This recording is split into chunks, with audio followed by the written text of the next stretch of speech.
Alright guys, today I'm going to be giving you my top 25 roller coaster elements. I'm reading this off of an iPad, so just don't screw with me if I frick up, Now, of course, this was hard to put together because, 83 coasters, maybe my count's not as high as some of you guys, but still, that means hundreds of elements. But I know which ones I like, so it's not that hard. But I broke them all down, some of my favorites.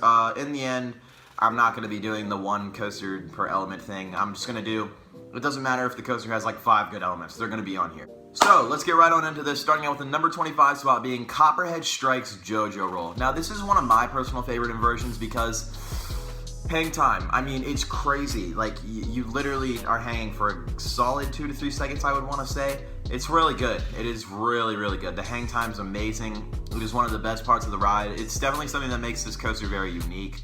I definitely enjoyed this JoJo Roll. It wasn't, anything like you're like, wow, that was like that, but it was just really cool. That's why it's on here, because it's such a cool element. Number 24 is going to be Thunderhead's Airtime Hills, at the very end specifically.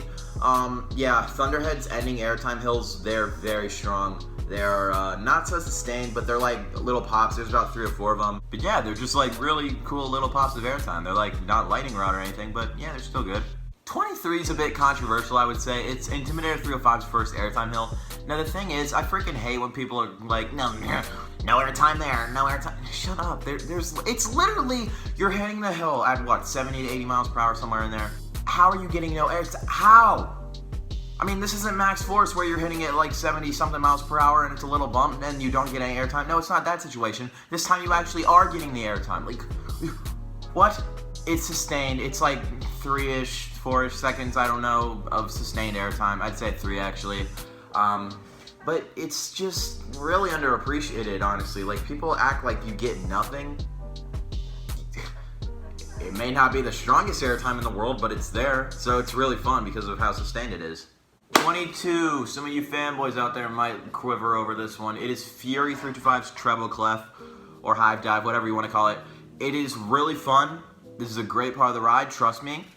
But it's like, I don't know. I feel like people overrated it a lot. Like, yeah, it's really cool. You get some airtime up there. The forces as it's pushing you up to the top. It's fun, and the best part is that's where the ride basically ends. Because after that, it's kind of over. Like, it's just very mediocre, except for the airtime hills. But besides that, it's kind of over after that, But that Treble Clef is fun. I will admit that. Oh, 21 is Copperhead Strike's Stangle Dive. This is such a good element. This thing is really fun. I prefer this slightly over Skyrush's Stangle Dive just because of the airtime. Like with Skyrush, you don't really get any airtime. You're getting more laterals and it's bigger. It is way bigger and more intense. So I guess I would like it more. I don't remember. But Copperhead Strike, you get airtime over it. It's legit. It's really steep. So this is a really fun part of Copperhead. Definitely one of the best Stangle Dives I've gotten to experience. 20 is going to be Afterburn's Batwing. Yeah, this is my favorite inversion I've ever experienced. So you're not going to see Mantis Pretzel Loop on here, mainly because I don't really remember it. And 2, I was debating either putting that on here or the JoJo Roll, and I chose the JoJo Roll because it excited me more. But Afterburn's Batwing is incredibly intense. The blood rushes straight through your legs. It is insane. Definitely the best part of Afterburn, really a redeeming quality of that ride. It's really great. So next up, I don't know what people are going to think about this one. It is Fury 325's Drop. Oh god. Yeah, this drop is very overrated. It's not that it's bad, it's just that it's really eternal. It's an eternal drop, so it's like 4 or 5 seconds long, which is great. Don't get me wrong. But you don't get that weightlessness feeling. The airtime's not really that strong. I mean, it's kind of graceful, so it's just not the greatest thing. I still like it. I mean, it's in the top 20 elements I've experienced, so obviously it's good. But it's not anywhere as crazy as people put it out to be. Definitely not. 18 is Copperhead Strike's Transition. Yes, I like the transition on Copperhead more than Fury's Drop. This transition is like a major whip for a mat coaster. It was crazy, caught me off guard. Especially at night when this thing was heated up, it was... Good lord. Oh god, that was nuts. But yeah, I mean, Copperhead's Transition, it's just such a fun part. As you know, that's my favorite part of the ride. So that's the end of Copperhead's elements on this list. But yeah, Copperhead got more elements than Fury, so yikes. 17 is Apollo's Chariot's Drop. I like this a little more than Fury's Drop because you actually get that stomach tingling weightlessness feeling. Like, Plus, it gets a little bit of momentum, the speed from the pre-drop. So when you go over it, it feels much more intense and faster than Fury's, even though it's not. And that's why I like Apollo's a little bit more, because the airtime is really strong, especially in row 9. Again, Fury only has 7 rows, I believe. I think it's 7. So with 2 extra rows, if you're in the back row, Apollo's is going to whip you over way harder, and it's just so much fun. It's a really great drop. 16, Lightning Rod's Wave Turn. Yeah, this is definitely a whack element. It is massive. You get airtime on this thing. I mean, it's sustained. It's really cool, and if you're in the front row, wow, it's just so whack when you're completely off axis, 90 degrees. It's really fun. Okay, number 15 is what people would argue to not be the best part of Fury, but in my opinion, after my last visit, I got 15 rides in one day, so I can say this and you can't say crap. The best part of Fury and the number 15 element I've experienced is those ending hills. The ending hills on Fury is some of the best B&M airtime you will find on any coaster, period. I don't even have to ride all the B&M hypers to tell you that, because it's just obvious. These airtime hills are sustained flow ejector. The first one is good, but there's a trim, so it's like, yeah, that was fun. But the last two, they're pretty much B&M ejector. It's really solid. Not bad at all, actually. They were really fun. 14 is one of the most powerful moments of airtime I've ever experienced. It is Skyrush's last airtime hill. Now, every single freaking time I ride this coaster, I'm never ready for it. I'm like, oh god, here it comes. I'm holding on. I'm holding the restraint. No, it gets me every time. Like, it literally hurts, but it's awesome. It's just so good. Honestly, this is the only part of the ride where I was like, oh, those restraints were kind of tight. But it's still good because of how powerful it is. It's just such a strong moment of airtime. It's insane. 13 is going to be Twisted Timber's drop. Now, a lot of people don't really, appreciate this drop, and I can understand why. I mean, like, some people have ridden Storm Chaser before, so they're like, yeah, that wasn't as good as Storm Chaser or Medusa Steel coasters. But I personally really like it. In the back row, whips you straight through it because, it's inverting, obviously. Duh. But in the front row, the hang time is actually fairly decent. So whether you're in the back, front, middle, any row, it really doesn't matter. You're going to get a great job. It's awesome. 12 was the last roller coaster I rode. Well, one of the last ones. Phoenix. Phoenix's freaking quad down. Really, this quad down is the only thing on Phoenix from having it not slip out of the top 10, because it's just crazy. Ejector after ejector after ejector after ejector. It's really good. Very, very powerful. And with the buzz bars, makes it that much better. So this is the only element on Phoenix that will make it to this list, and the only element from any ride at Knoebels that'll make it to this list. But they are great. Really strong moments of airtime. 11 is one that I appreciated a lot more last time I went, because I tried the front row this time, since I had never had the desire to wait, I guess, for a really long line. It is Twisted Timber's Trick Track Double Up. Now, in the back row, it's good, whips you over that second portion of it, but in the front, it's thrusting you over those hills like crazy. It's just nuts. I mean, it's some of the strongest airtime on any RMC. It was really powerful. So, cracking the top 10, one from me that you guys might not be surprised about, or you will be surprised about that I didn't put higher, it's actually Intimidator 305's first turn. Now, the average instinct from a lot of people are, oh my god, it's the first turn, best part of the ride, obviously. No. Just because it's the most forceful part of the ride doesn't mean it's the freaking best. It's just not. It's one of the best parts, and it's in my top 10 elements, so I absolutely love it. But I prefer a few parts of I-35 over it, actually, and you'll be surprised. There's quite a few coming up. It's really good. It's extremely forceful. It's intense. The things I like. You can gray out sometimes. Depends. You might black out, but it's really awesome. This is a great first turn. One-upping it a little bit is Intimidator 305's drop. Now, I don't think this is a very popular opinion. I know a lot of people would prefer Fury's drop, and I mean, I guess I can understand why. It's more eternal, like I said, but if you're in the back row on I-305, oh my god, it whips you straight over that thing. It is insanity. And even in the front row, the view is great. It is extremely steep, way steeper than it looks, just like another drop coming up here in a little bit. My gosh, it's awesome. I love I-305's drop. It's so good. Number 8 is going to be Stormrunner's launch at Hershey Park. This is by far the best launch I've ever experienced. The only launch making this list, I believe. Yeah. I'm shocked by it every single time. I've ridden Stormrunner 8 or 9 times now. That launch gets me every single time. It just goes, get ready, here we go, and it's off. So, I mean, the acceleration is just absolutely perfect. It is just so powerful. It's really strong. It's definitely one of my favorite elements. This launch blew me away. Number 7.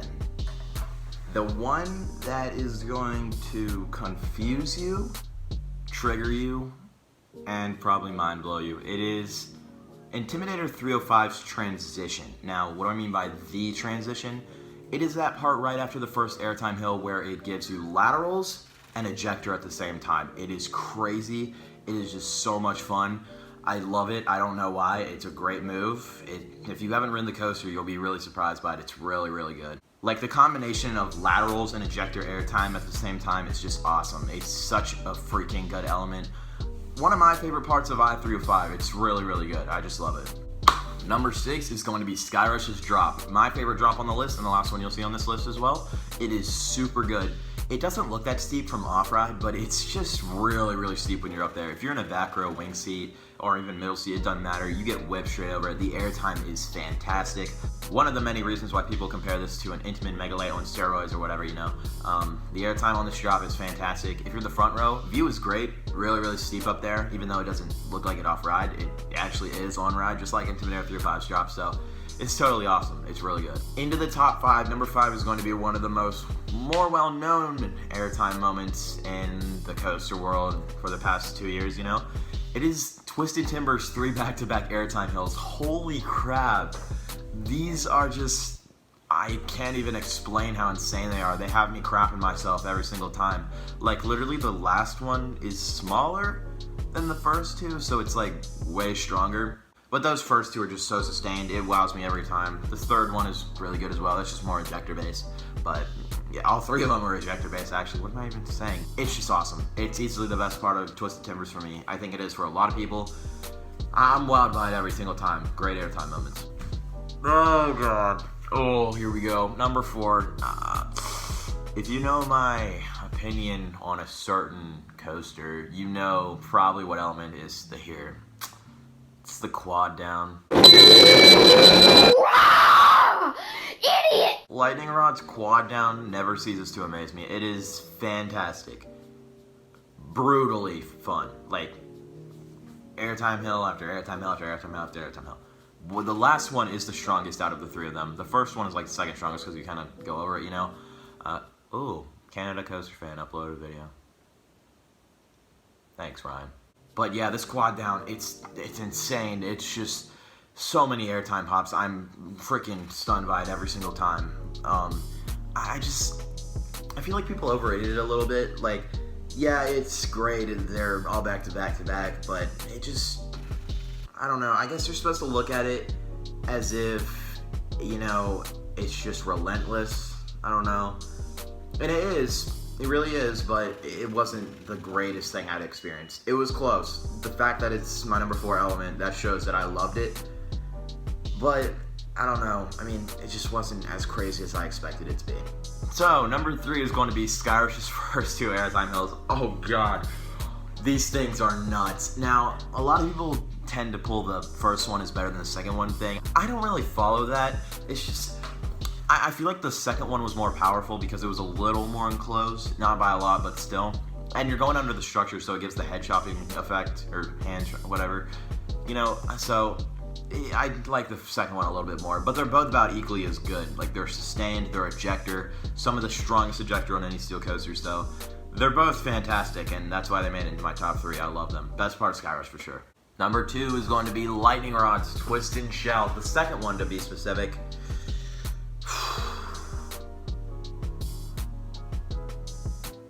This thing wowed me. I was more shocked with this than the quad down, to be honest. I didn't really go into it thinking it was going to be all that. Like, I knew it was coming. I was like, oh, here we go. This is going to be really fun. Like, not even quad down level. And then I was like, whoa! Like, it was, I couldn't believe how powerful that was. It was just sustained. It was ejector. I was off axis. I was like, if that was really that good, then what the heck is Steel Vengeance off axis airtime hill going to be like? Like, that's going to be incredible. Just amazing, I'm thinking. But yeah, the second Twist and Shout on Lightning Rod is fantastic. It's one of my favorite elements of all time, and I honestly wouldn't have a problem with ranking the quad down over this because, I mean, I guess quad down is relentless from start to finish. It's 4 back-to-back, but this, man, this one was nuts. So, moving into the number 1 spot, no surprise, obviously. It's Intimidator 305's 3 back-to-back air. I was just about to say airtime hills. It's Intimidator 305's 3 back-to-back snap turns. Now, these snap turns, they're the main reason I love this ride. Like, yeah, every other part is really, really good. They're great, actually. But, oh my god, these 3 turns back-to-back, they're so snappy. And, like, the reason I kind of nicknamed them the snap turns is because I like how they try to break your neck. It's just insane. You're going at, like, what, over 80 miles per hour at that point, and just freaking zooming through them. You're like, it's so intense, and they're just great. Really carrying this ride to my #1 spot. Even though the first turn, drop, airtime hills, they're really, really great too. They're awesome.